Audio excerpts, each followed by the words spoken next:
Hello everybody, it's Blobby here back again. I hope you're all doing well, or at least very good.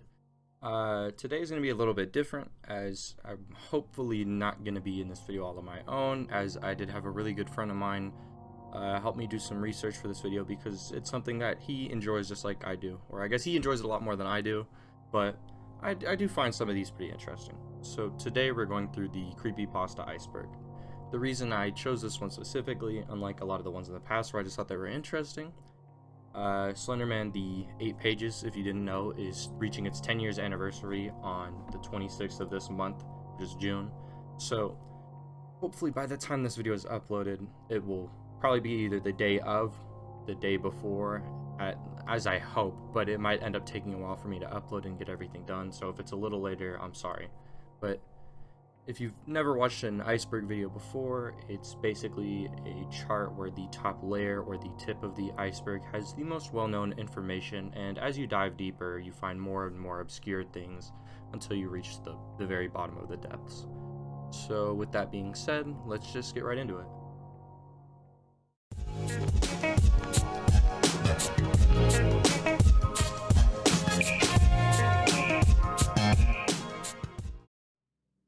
Jeff the Killer is one of the most recognizable creepypastas to date. Released on November 3rd, 2008 by Sasur on YouTube, the story details a young 13-year-old boy who beats up 3 bullies. His brother takes the fall for this and gets arrested.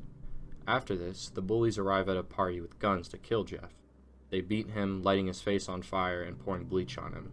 Jeff then goes insane and mutilates his face before killing his parents, ending the story with him killing his brother and saying, "Go to sleep." Honestly, the most interesting thing about this story is the fact that the photo associated with it has no traceable origin. It was originally thought that it was a photoshopped image of a girl on 4chan, but the author himself claimed that it was him wearing a mask, but that has also been proven false, with the oldest known image for this creepypasta being used on a Japanese message board called Pya.cc, but no origination for the image has been discovered. The creepypasta has inspired many clones, such as Jane the Killer and Homicidal Lou. Squidward's Sewer Slide. Posted on the 18th of July 2013, this entry, which I will be calling the Red Mist for the sake of YouTube, is a lost episode of SpongeBob said to have aired as the premiere of Season 4, showing the character Squidward supposedly taking his own life using a shotgun. The origin of the story was from the 7chan paranormal forum, where the user describes being an intern, where he and a few other people requested to watch a copy of the episode, Fear of the Krabby Patty. Instead, they received the episode Red Mist. Thinking that the episode was just a morbid joke from the animators, they decide to watch it anyway. The episode begins with the title card before panning to Squidward playing his clarinet horribly, where he is soon interrupted by SpongeBob and Patrick laughing outside, where Squidward aggressively tells them to quiet down as he's preparing for the concert. When he gets to the concert, it goes terribly wrong. He's booed off stage for an awful performance, and they look at him with red eyes. The camera then cuts to Squidward crying on his knees in his room, but instead of the crying Squidward sound, it's a real person sobbing. The scene continues for a while before Squidward looks at the camera, revealing his realistic red eyes dripping blood while he's crying. While the crying stops, a deep voice off-screen shouts, "Do it," before the camera pans outward, showing Squidward with the shotgun in his mouth, and the episode ends with Squidward pulling the trigger and the camera panning out to see his remains on screen. The actual SpongeBob show features a quick tribute to this creepypasta in an episode, but eventually they removed it because it was too scary. Play With Me. This story was published on February 29th of 2012 on the DeviantArt. The story follows a girl named Sally who was just a normal girl until she was violated and then brutally murdered by her uncle after she had tried to speak out about it. After her death, she returned as a poltergeist, haunting her uncle until he died out of fear in his jail cell. She then started to haunt her old home, scaring current residents and happily playing with the younger children. Her spirit will appear as a young girl with pink, bloody-stained dress and white socks. She has bright green eyes and brown curly hair. Laughing Jack. Published March 3rd of 2013, the main antagonist of the story by the same name, Laughing Jack, is a sadistic killer clown who was originally an imaginary friend to a young boy, until the boy forgot about him. Jack himself originally was a happy and nice clown, but his personality and actions match those of whoever owns him. because his last owner grew up to become a cold-hearted killer who would kidnap, torture, and murder several neighborhood residents. Jack would eventually become the same. After being accidentally released into the world, he was appearing as a dark, tall, demonic version of his original self, being resentful of his traitorous owner, and he tortures and kills him using the same weapons that the owner had used on his victims. As time passed, Jack would visit other children who were lonely and neglected, pretending to be their imaginary friend before he would torture and kill them all, trapping their souls in the nightmarish realm of an abandoned fairground. The Russian Sleep Experiment. Published on August 10th, 2010 onto the Creepypasta Wiki, the Russian Sleep Experiment is a creepypasta that has Russian researchers testing how long they can keep humans alive using special gases. But after a few days of being awake, things begin to go horribly wrong, leading to all the subjects in the test to lose most of their sanity, eventually being unable to function properly and beginning to eat and disfigure themselves. Sonic.exe. The story was published in August of 2011 onto the Creepypasta Wiki. The original story follows a boy named Tom who was a huge Sonic fan. He received a CD and a letter from his friend Kyle that was begging him to destroy the disc before it was too late and to not play the game. Ignoring the warnings, Tom played the game and began encountering disturbing things as he progressed. From the title card having an evil-looking Sonic with bloody eyes and glowing pupils, to the chilling music playing in the background. Each level featuring a character playing an evil game against Sonic before Sonic would kill the character. After he completed every level of the game, Tom would turn around to find, in his horror, a bloodied Sonic plushie on his bed. His fate is never decided, though.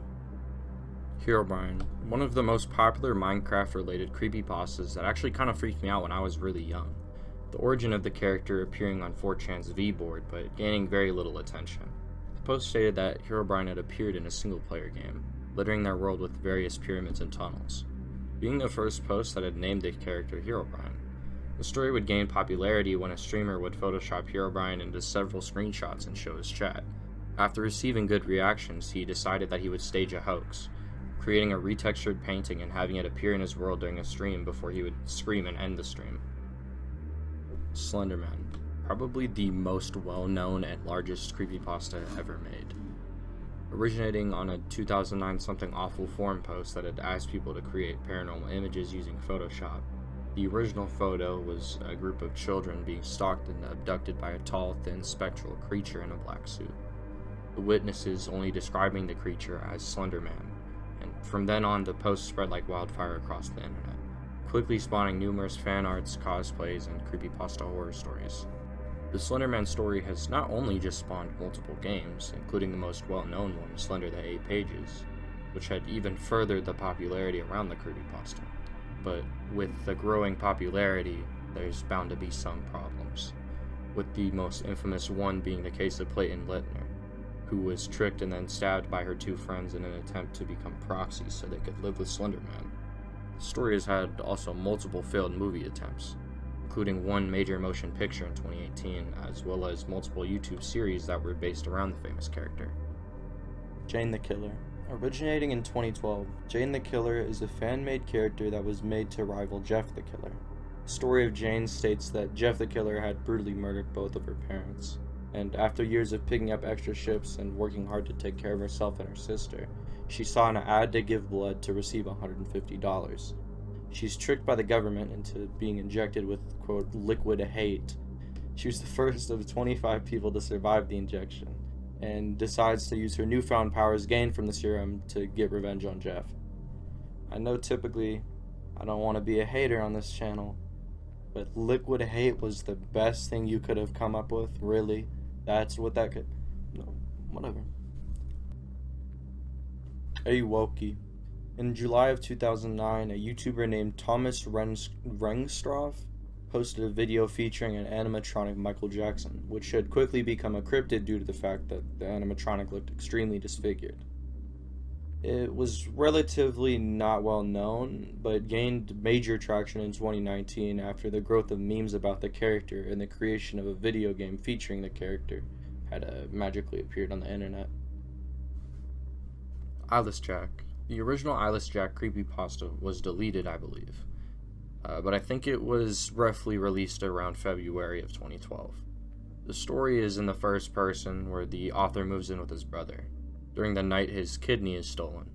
and the next night he wakes up with Eyeless Jack staring at him. It attempts to take his lungs from him, so he kicks the creature and it runs away. He wakes up the next morning in the hospital, finding out that his brother had died. When he returns home the next day, he enters his home, and for some reason his brother's corpse is still just laying there on the ground. The author then disturbs the evidence, picking up his own kidney that was just laying on the ground for some reason. That's basically when the story ends. The photo used in the creepypasta was originally posted to 4chan in 2010 as an art project.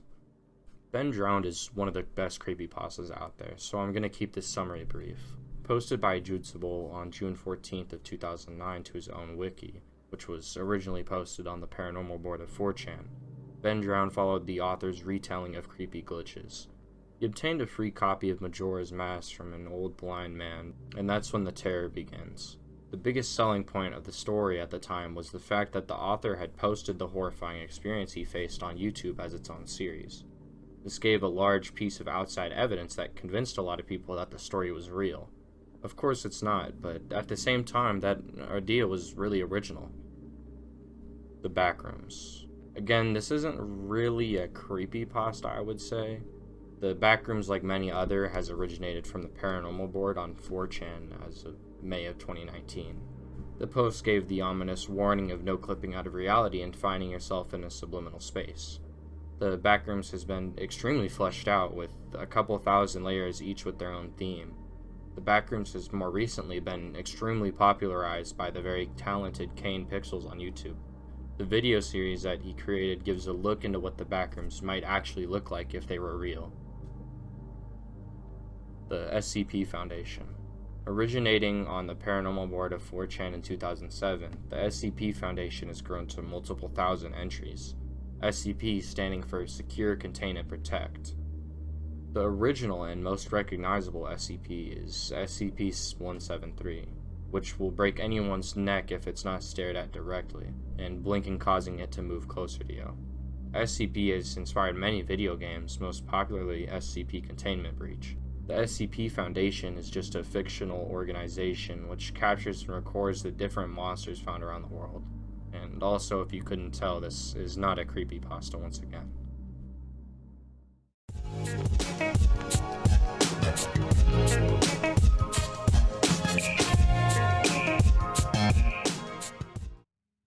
Pushing us into the second tier of the iceberg is Cove, which was uploaded onto the Creepypasta website on June 5th, 2009.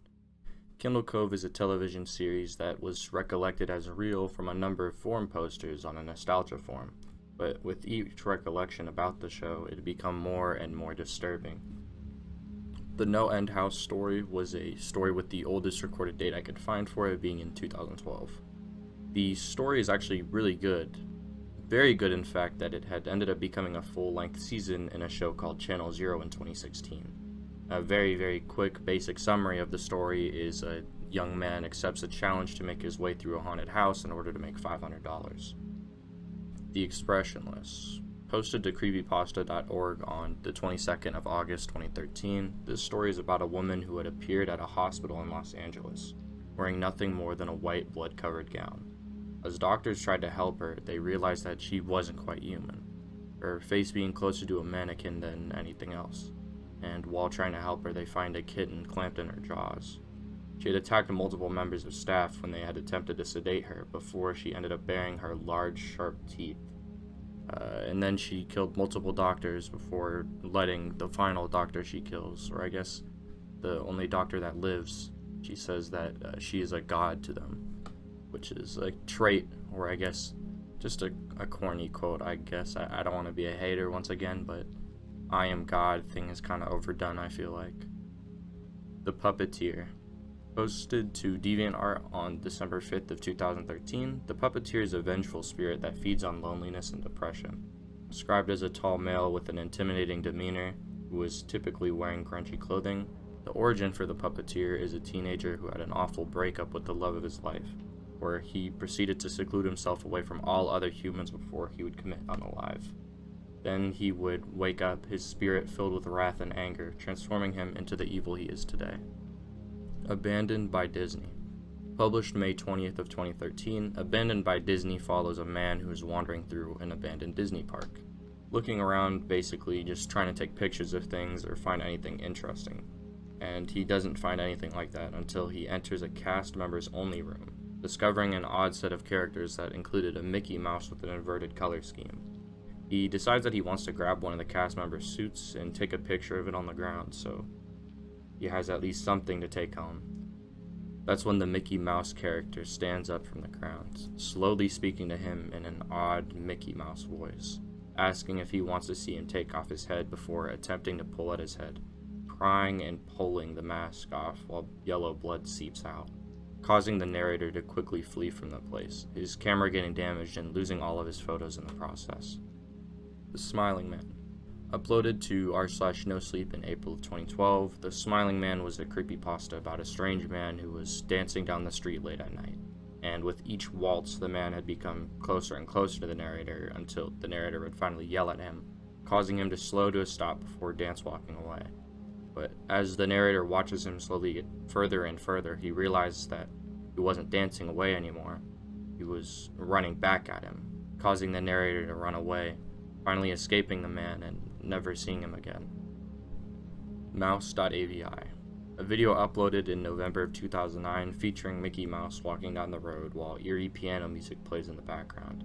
The animation loops for a few minutes before turning black, eventually returning with distorted videos and zooming in on Mickey's face while loud screaming audio plays in the background. The Midnight Game, which is not really a creepypasta like some of these other ones that have been listed. The Midnight Game is actually an old pagan ritual, used as punishment for those who had broken the laws of the pagan religion. While it was mainly a scare tactic to not disobey the gods, there is an existent chance of death for all of those who play the game, and an even higher chance for permanent mental scarring. It's highly recommended to not play the game. Inside the game, you're in your completely dark home, using only a candle for light, and if the candle had ever gone out, that means the Midnight Man is nearby, giving you 10 seconds to relight your candle. And if you're unsuccessful for lighting the candle, you must immediately surround yourself in a circle of salt. If you fail at both relighting the candle and creating a circle, the Midnight Man will create a hallucination of your greatest fear before ripping out your organs one by one. If you're successful in creating the circle of salt, you must remain inside the circle for 3:33 a.m. At that time, the Midnight Man will finally leave your home. This legend also spawned a really mediocre movie about 7 high schoolers being stuck in an endless cycle of their worst fears after performing the ritual. Jason the Toymaker. The original creation date for this story is unknown, as the original story itself has been deleted. The oldest video available for the creepypasta was the official voice of the character, which was uploaded in July of 2015. And the only upload of the story itself was made by Mr. Creepypasta in August of that same year. Jason is described as a normal human-looking creature that loves to build and invent toys. He looks like the perfect friend, but in reality he's just a selfish, manipulative control freak that would kill anyone he views as getting in the way for his final goal.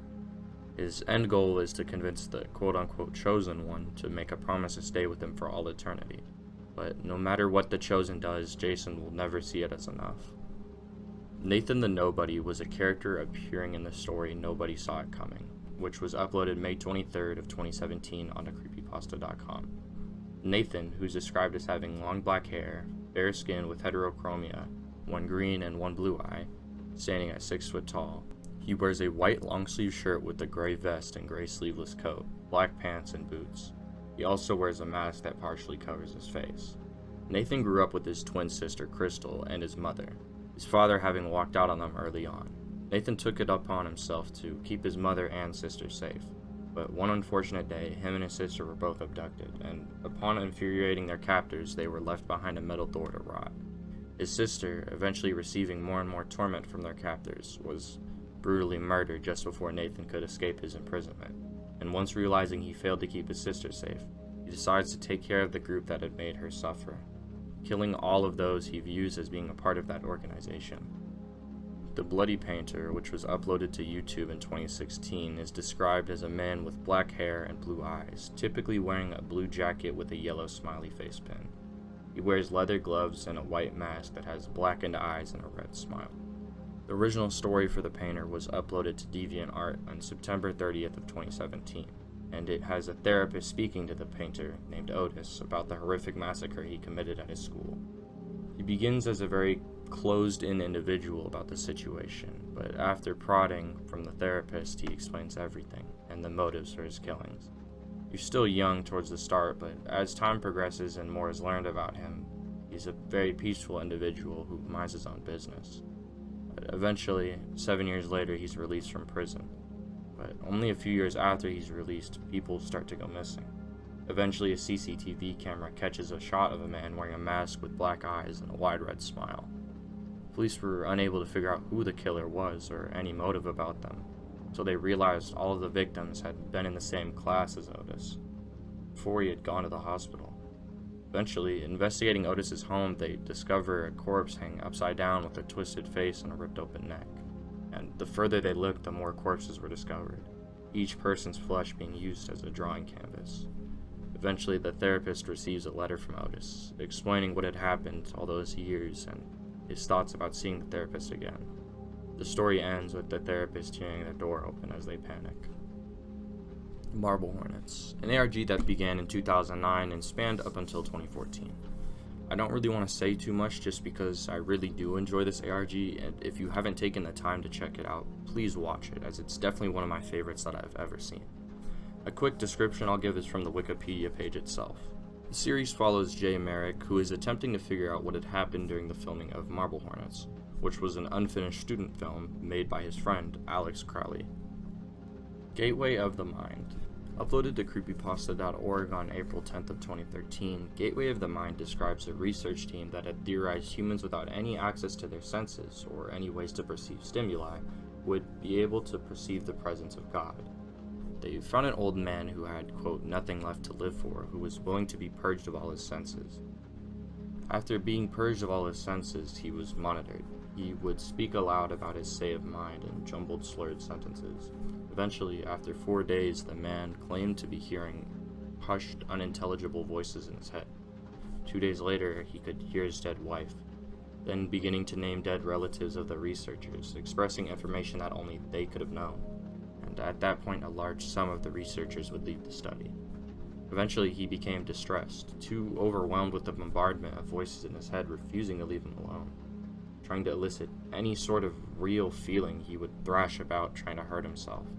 A day later, he would scream and claw at his non-functional eyes, hoping to sense something in the physical world, eventually yelling, "No heaven, no forgiveness," for 5 hours straight, and begging to be killed. The next day, he couldn't even form coherent sentences, biting flesh from his arms, and after a few weeks, he just wouldn't stop crying. But one day, he would turn his head, staring at a researcher and saying, "I have spoken with God, and he has abandoned us." The Dollmaker. Published December 2nd of 2013 to DeviantArt, the Dollmaker was a man who would create dolls of all shapes and sizes, even life-sized ones. One day, a rich businessman would order a life-sized ornate doll, but upon the realization that the doll was going to be used for odd means, the maker would refuse.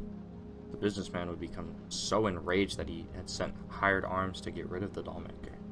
The Dollmaker's home was set ablaze, and he would sacrifice himself to save his son in the fire. The son had to watch in horror as his father would burn alive before him. His son, named Vine, wouldn't have his horrors end there, though. The businessman would have his men return to assure the Dollmaker was dead, and they had found the corpse of the maker before they found his son, abducting him and taking him to the businessman, where he'd be kept for 3 years, being treated like a doll and taken care of him poorly like a prisoner until Vine couldn't take it anymore, losing his mind. One night, when the man loomed over the boy, trying to quote-unquote play with him, Vine would take a pen from the table, stabbing him in the side of the head, quickly killing the man before Vine would steal his money and vanish to live on the streets. He would create beautiful dolls, making more and more lifelike dolls, until he realized that clay and plastic wouldn't be enough to satisfy him. Entity 303. Entity 303 was created by the Speed179 in 2013. Creepypasta is pretty basic and consists of a Minecraft fan who is hacked by Entity 303. Entity 303 itself has become very popular with children's Minecraft creators. Polybius. This is more of an urban legend than a creepypasta. The legend itself is about a mysterious arcade cabinet that would cause dangerous side effects like insomnia, seizures, amnesia, and nightmares. The arcade cabinets were collected by men in black and never seen again. The origin of the arcade machine is hard to find, as the legend is apparently as old as the internet. It was supposedly created in 1994, with the earliest confirmed internet appearance being in February of 2000. Mario. Mario is a creepypasta made in 2014. The creepypasta itself is a ROM hack that was made for Super Mario World that had appeared on the website SMW Central. The story is about the author downloading the hack and experiencing weird and creepy glitches. Pretty standard. The story concludes with the author opening a text file that states how random victims were killed. Clockwork. Clockwork was released in 2013. It's a story about a girl named Natalie who would be abused by her family. She then harms herself and gets sent to a mental hospital. She somehow kills the 2 doctors and security guards that were overseeing her and returns home. And once she arrives home, she slaughters her entire family. Then, for some reason, because the author needed her name to be Clockwork, she just removes her left eye and replaces it with a pocket watch. This is a Jeff the Killer clone that really should never have been made. Brutal Obscene Beast. Brutal Obscene Beast is a story about a man's encounter with the Brutal Obscene Beast. The image associated with the story was posted on the paranormal board of 4chan, and it's actually more popular as a standalone image rather than the story itself. Mr. Widemouth. Mr. Widemouth is a story about a 5-year-old with mono who finds a small creature in his home. The creature was Mr. Widemouth, who would hide from the child's parents. The next day, he gives the narrator a box of knives to juggle, which he declines. The baiting of dangerous situations culminates in Mr. Widemouth's enticing the narrator down a trail when he's finally able to go outside. And before he reaches the end, the narrator retreats back to his home where his family's preparing to leave. When they're all driving away, the narrator looks back at his window to see Mr. Widemouth waving at him with a knife. Many years later, the narrator, now an adult, returns back to his old home, which was now burnt to the ground. He goes back down the trail that Mr. Widemouth took him to find out it led to a children's cemetery. Zalgo was made by Dave Kelly and was sort of an Easter egg for his own website. Zalgo, which would consist of making not really scary comic strips scary, like making Garfield bloody or a killer. The most recognizable origin of this was from the Something Awful forum, which consisted of the very recognizable Zalgo text. Funnymouth. Funnymouth is a creepypasta about a guy named Charles getting emailed by the titular Funnymouth. Charles eventually gets harassed by Funnymouth until he freaks out and breaks his monitor. He then goes to sleep, and when he wakes up, a creature, presumably Funnymouth, breaks his jaw, making him go insane. JVK1166Z.esp, or JVK for short, is a story about an ominous Elder Scrolls Morrowind mod. I haven't really played Morrowind, so I can't speak on how different it makes itself from the source game, but the story's centerpiece is a level of creepiness from an assassin who continually gets glitched. Mereana, Mordegard, Glesgorv. This was a YouTube video that was first uploaded in 2008, depicting a man with a heavy red filter staring at the viewer and giving a devilish grin before he fades away. Later on, the video was written as a creepypasta that stated that the video that was currently uploaded to YouTube was fake, stating that the real video was deleted by YouTube after only having 157 views. The video apparently causing all 157 people that had seen the video to gouge their own eyes out. That's gonna be it for today. I hope you all enjoyed this video. I know I said at the start of the video that I was hopefully not gonna be making this video all by myself, but that ended up being the case with some difficulties with my friend who was supposed to help me with this. But either way, I hope you did enjoy this. I also want to apologize if it seems a little rushed. I was really hoping that I could have this video done by the date that the 8 pages would reach its 10-year anniversary, but I ended up messing out because I had some computer problems yesterday and then just a mix of kind of being lazy. But thank you all. If you've made it this far and you're not subscribed, feel free to do so. And if you are subscribed, hopefully I'll see you soon in the next video. Love you all and stay safe out there.